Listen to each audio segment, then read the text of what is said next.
What's up, everybody? Welcome back to the Triple Play Fantasy Network. I am your host, Kevin Coleman, and always at DuBois_22. And this is another episode of the Devy breakdown series that we've been doing. We just covered Notre Dame, and I thought it was very like-minded. What I should do is after Notre Dame, we got to cover USC and the Trojans, right? Devy breakdown. These are the guys, rivals, and all that. The Coliseum, it's beautiful. If you've never been there, I highly recommend going. And USC is one of the most storied programs in college football. And in the BCS era, they were the number one team in a lot of years, but they also averaged the number one recruiting class according to 247 Sports from like 1997 to 2013. These guys they were dominant. They with Pete Carroll, everybody there. And so it's the idea of like, okay, who are they now? Where are they going this year? I think that there's a lot of question marks on this team from a lot of different standpoints: coaching, quarterback, now wide receiver, running backs. Like there is a lot. Last year in 2020, what we saw, they went 5-1 in conference.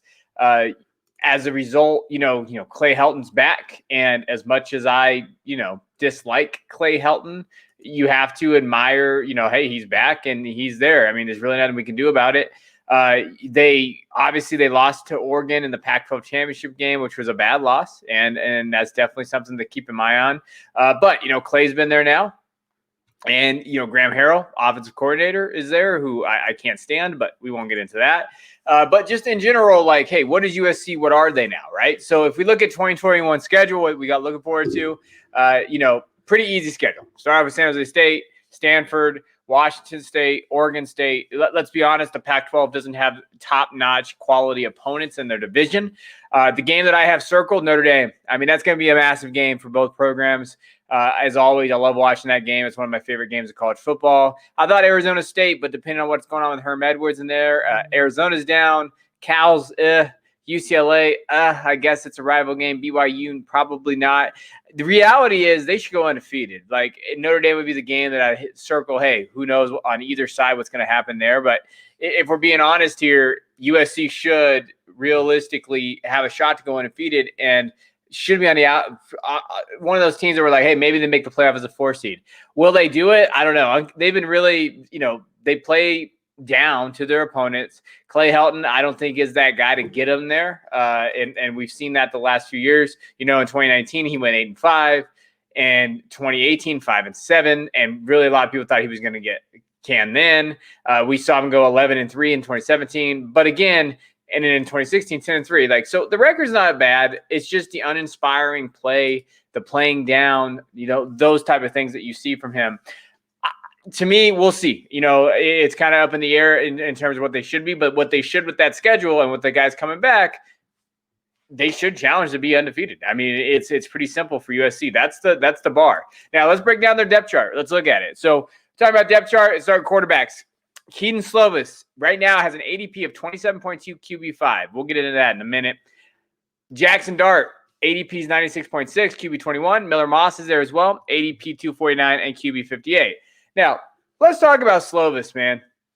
He was probably Devy quarterback 1 in this class going into last year. He was 6'2", 200 pounds. 2020 stats last year, though, was 177 for 264, 67% completion percentage, 1,900 yards, 17 touchdowns, 7 interceptions.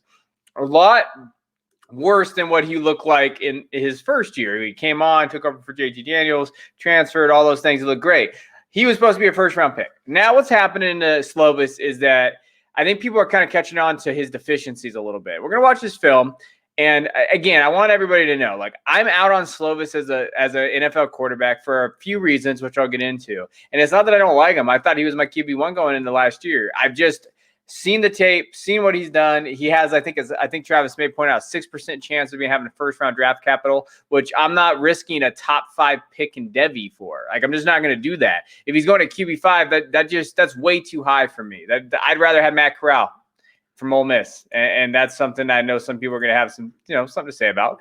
Now, if you watch him, let's talk about the good. The good for me, the things that he does well, he has good leadership. He can lead comebacks. He has a level of football intelligence. He's very analytical. You watch him. He sees the field well. He knows where he needs to go, those type of things.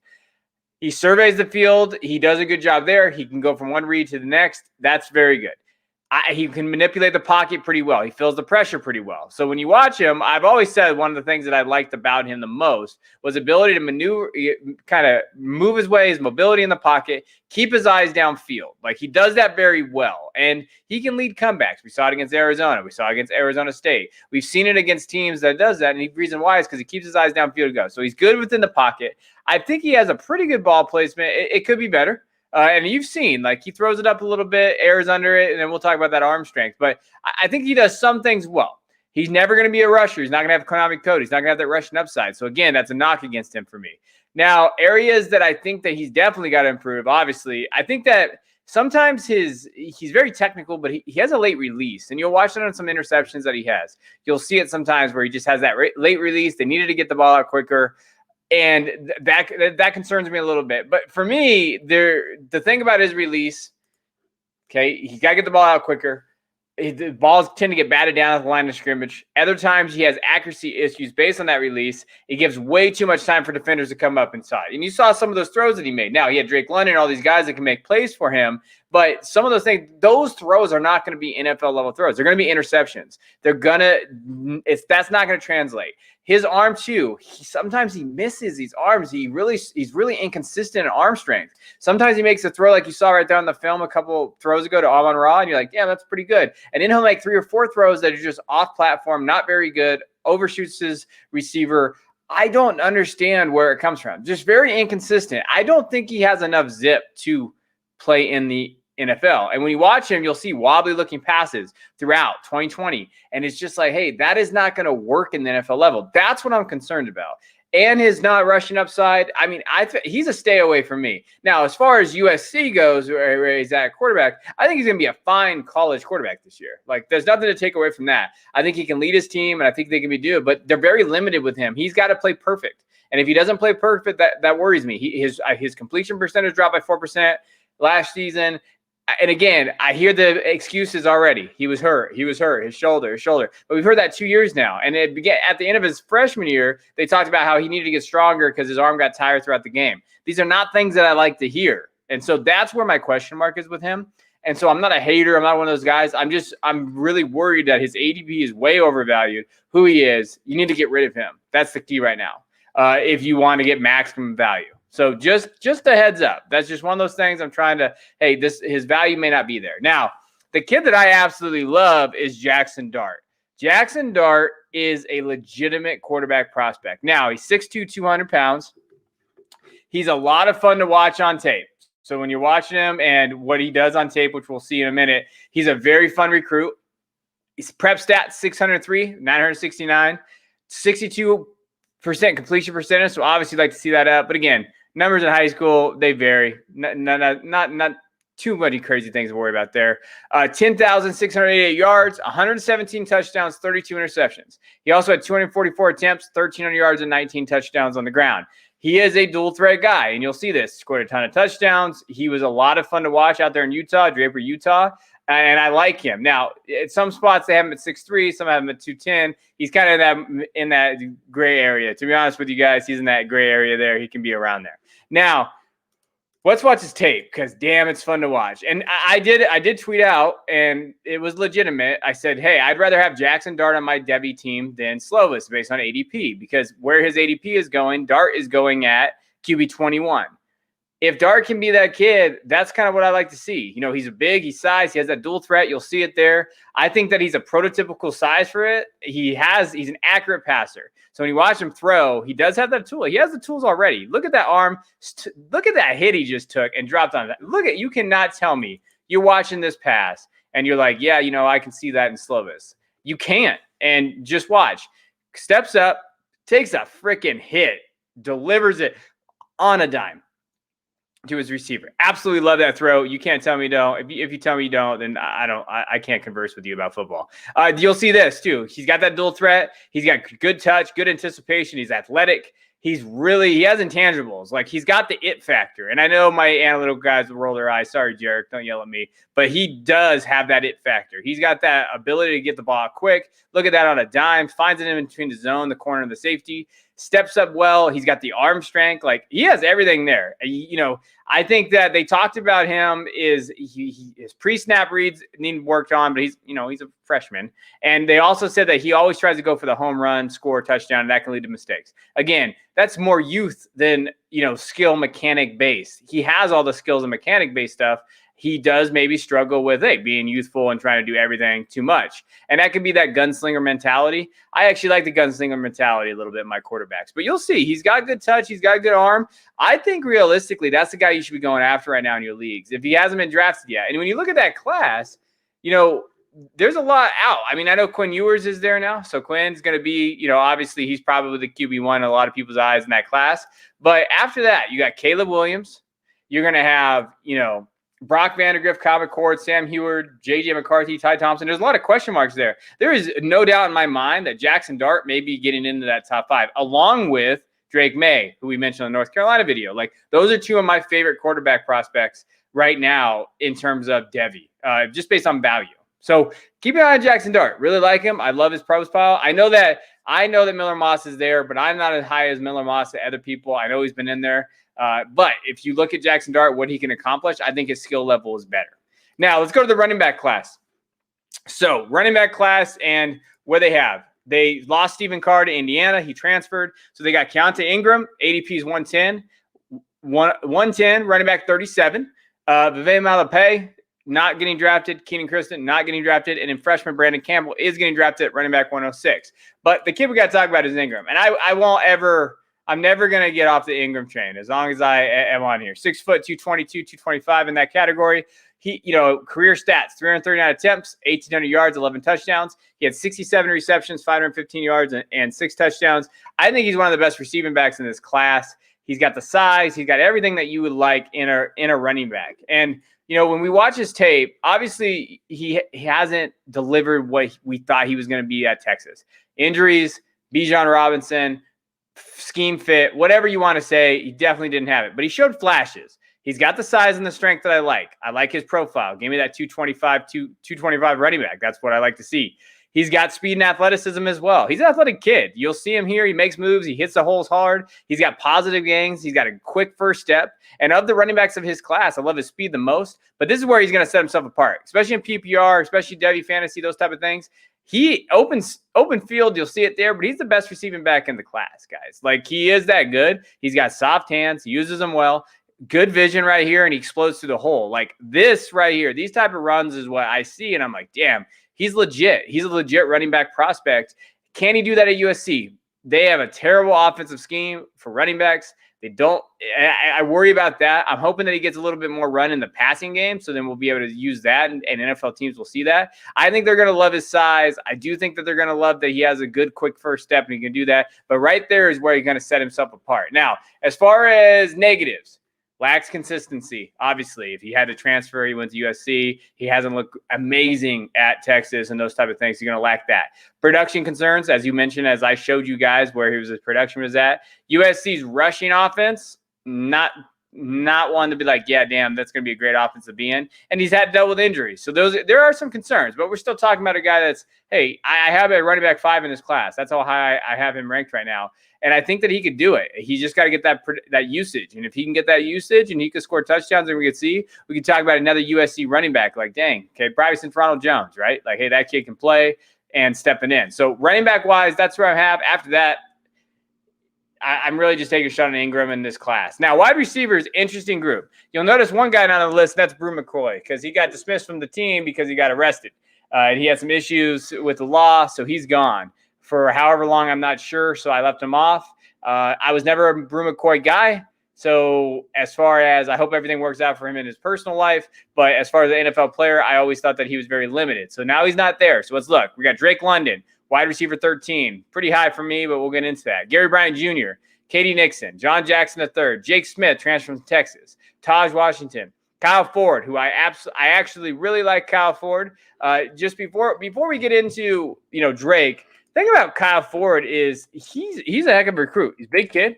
I like what he does in terms of his athletic profile and where he's at. He got up to a slow start. He's a sophomore this year, 6'2", 210.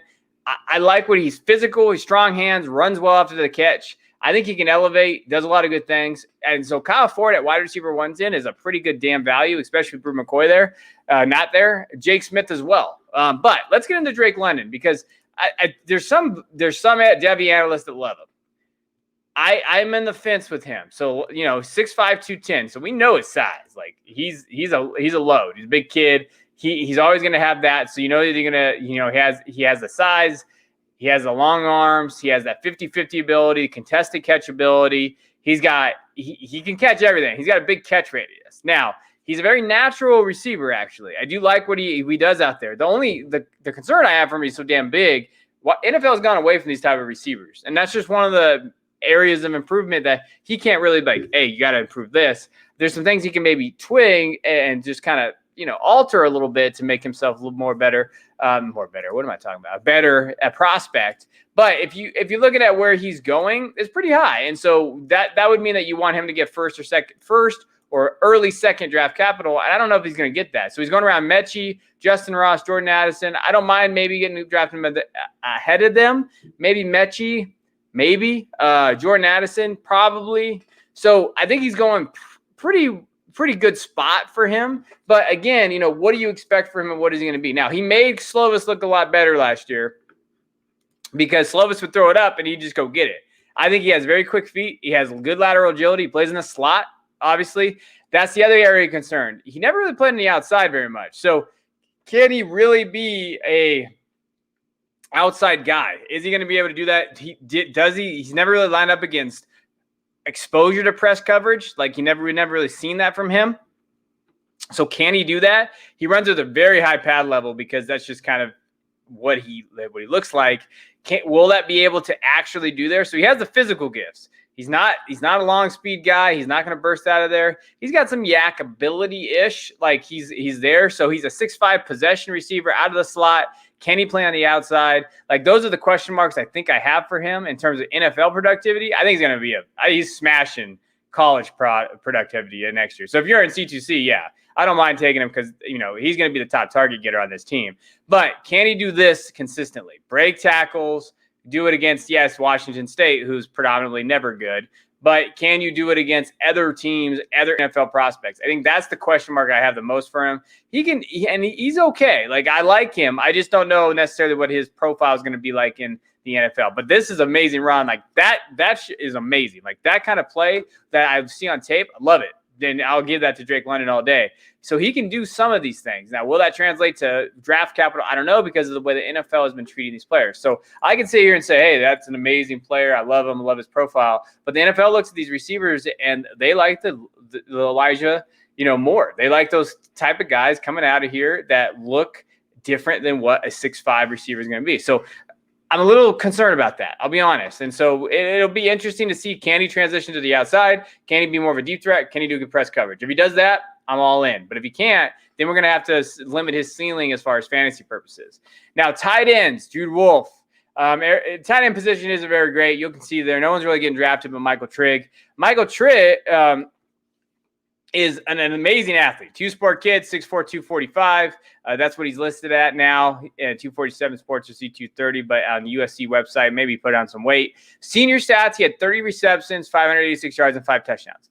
Now, Michael actually played quarterback and D-end his junior year, so he didn't really have those stats, so he's very raw at the position. And when you watch him, you'll notice that. They're going to put him on the outside.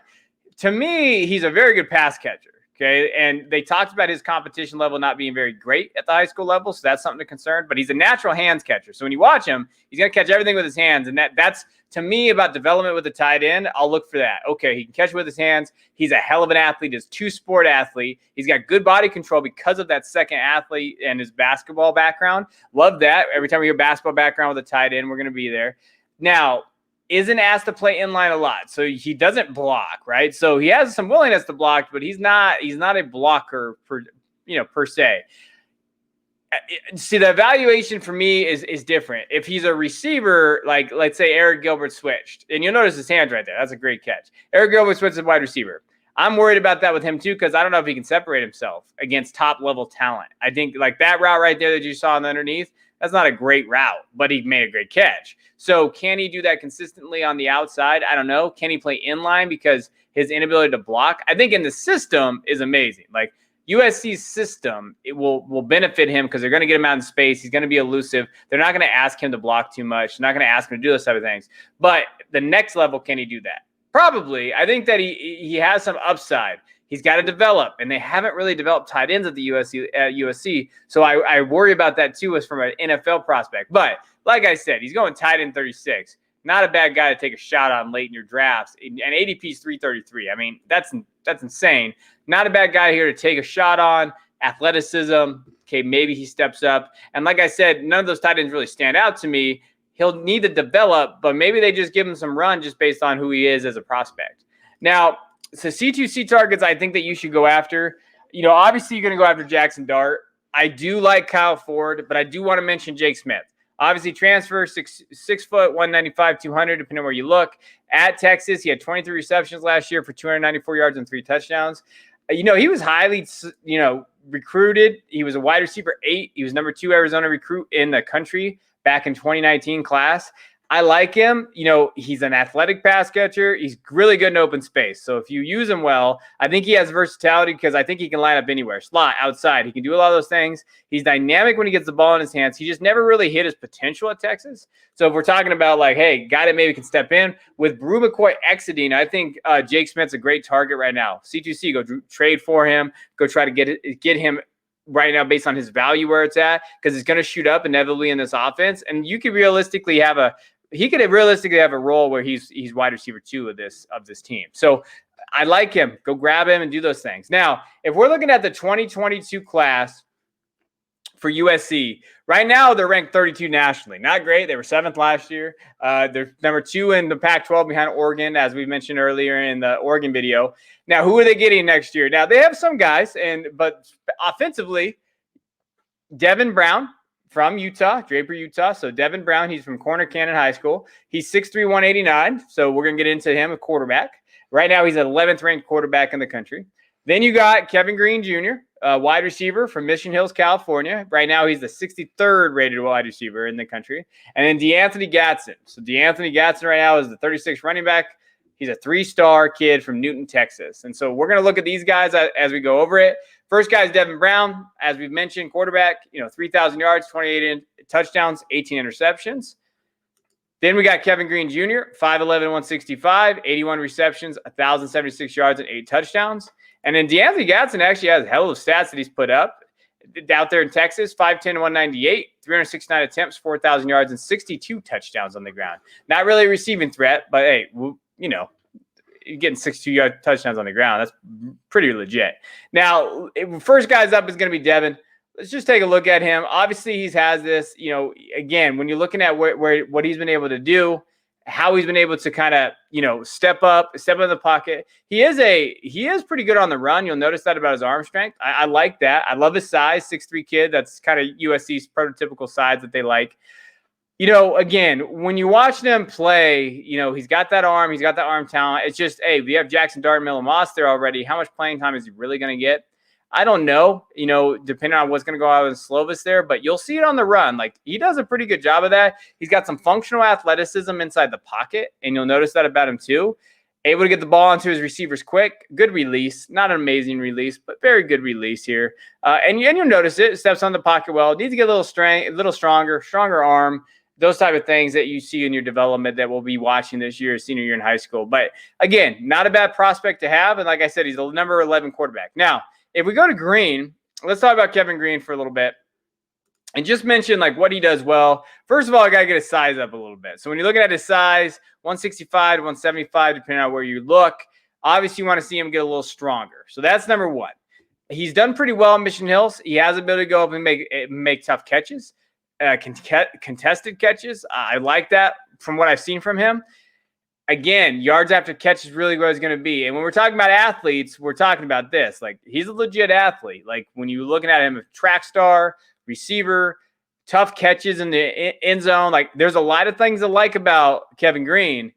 Where does he fit in this class, in this team? I think he could fit in pretty well. Obviously, Drake's going to be gone. These other guys, he can step in and be there. It's a loaded receiver room, though, and with some question marks. But I like him. I think that his catch radius is good, and I think that he has good hands. But this is where he kind of makes his mark. Yards after the catch, making the first guy miss, athlete, explosiveness. And that's one of those things at USC that we haven't really seen. They've had Pittman, they've had Amon-Ra, they have Drake London. Where's that explosive wide receiver that can really, really separate himself on the field? I think it's him. Ooh, that's a beautiful move, man. That's a beautiful move. Now, let's take a look at, DeAnthony Gadsden. You'll notice him there. He's the one that actually set that block. So I like that about him. He has a legitimate production. So when you're looking at him, he does that. Now, we can't necessarily talk about his size. His athleticism is there. He's not a big back, but he runs really hard, right? So when you're watching him, he runs really hard. He has a good level. Offensively, they run. It's a run-heavy scheme. That's why he has the numbers that he has, and you'll see it. I'm pretty sure it's the wing tee. I love the wing tee, but, oh, man, it's hard to watch sometimes. But I ran the wing tee in high school. But you're going to see that. A lot of wing tee action. You love his stiff arm there. He's got some burst. He's got some burst there. And he's had consecutive 1,800-yard seasons. And he averaged 11 yards per carry in his first 3 years. So there's some of that. Now, there's no verified testing on any data. He can open up some long speed when he breaks it. But again, he's playing in a run-heavy scheme. He's going to have to get him more accommodated to the college scheme. So if he's running the wing tee, there's not a lot of colleges out there running wing tee, none. So you definitely got to be in there. I think he's a very good caliber back. He's a low-level guy. You'll see it here. He does break some tackles there. The competition, he's so much bigger than the competition out there. So I think when we're talking about him, notice that, hey, 8 back-to-back 1,800-yard seasons is nothing to sneeze at. He's got to get better with the college scheme. But overall, when you're watching his tape, hey, this is someone maybe they can develop. And as we've seen with USC, they need to develop that running back position. Can't rely on transfers all the time. Maybe he's that kid for them. So that's their class. Those are the 3 guys there. On top of that, they got some other guys coming in as well. Jaden Gould, cornerback, Dominic Jackson, cornerback. Those guys are legit, and they can shore up that defense a little bit for them. They went hard on defense in this recruiting class, and a couple offensive tackles, which, they definitely need some offensive linemen there. So they've done well in the recruiting class. Now, can Helton be that guy? I think that's the question. As we went over, there's their schedule. Circle that Notre Dame game. Quarterbacks, can Keaton step up this year and actually live up to his ADP? I don't think so.